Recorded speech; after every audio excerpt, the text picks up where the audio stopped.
Hello అండి, అందరూ ఎలా ఉన్నారు?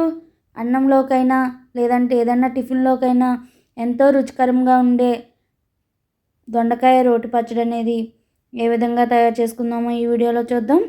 దానికోసం ముందుగా టమోటా ఒక 2, ఎండుమిర్చి ఒక 10-12, అలాగే కొత్తిమీర, కరివేపాకు, దొండకాయల్ని ఒక 1/2 కిలో దొండకాయలు సన్నగా కట్ చేసుకోండి.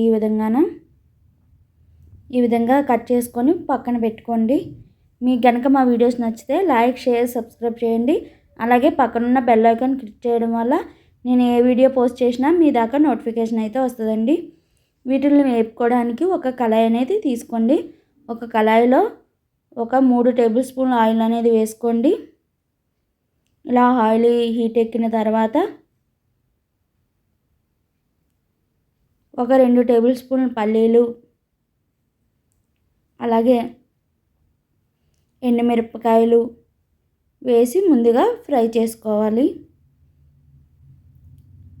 ఇవి రెండు కొంచెం ఫ్రై అయినంత వరకు ఉన్న తర్వాత ఇలాగా ఒక ప్లేట్లోకి అనేది తీసేసుకోవాలి. ఈ విధంగా మొత్తం తీసేసుకున్న తర్వాత ఇదే ఆయిల్లోని మరొక ఆయిల్ వేయాల్సిన అవసరం లేదండి. ఇదే ఆయిల్లో కట్ చేసి పెట్టుకున్న దొండకాయ ముక్కలు కూడా వేసేసుకోవాలండి. దొండకాయలు అనేది ఏ షేప్లో కట్ చేసుకున్నా పర్లేదండి. కాకపోతే త్వరగా వేగాలంటే సన్నగా కట్ చేసుకోండి. మరీ లావుగా కాకుండా సన్నగా కట్ చేసుకుంటే ఈవెన్గా ఫ్రై అవుతాయండి. ఇలా కట్ చేసుకున్న దొండకాయలు కూడా వేసేసుకొని ఒక 2 నిమిషాలు కలిపి మూత పెట్టేసి సిమ్లోనే ఒక 5 నిమిషాలు మగ్గనివ్వండి.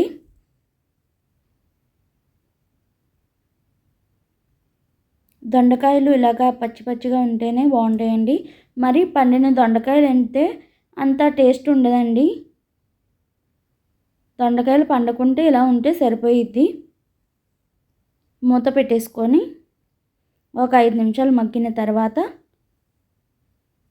టమాటా, కొత్తిమీర అవి కూడా వేసేసుకోండి. వేసేసుకొని మరొక 5 నిమిషాలు మూత పెట్టేసి మగ్గనివ్వండి. బాగా కలుపుకోండి. ఈ విధంగా కలిపేసుకొని మూత పెట్టేసి 5 నిమిషాలు మగ్గనిస్తే మనకి టమాటాలో ఉన్న వాటర్ కూడా రిలీజ్ అవుతుంది కాబట్టి టమాటా కూడా మగ్గుతుందండి మూత పెట్టుకొని మగ్గించడం వల్ల. ఇదే మాదిరి మొత్తం మగ్గనివ్వండి మూత పెట్టేసి. వీడియోలో చూస్తున్న విధంగా మగ్గితే సరిపోయిద్దండి.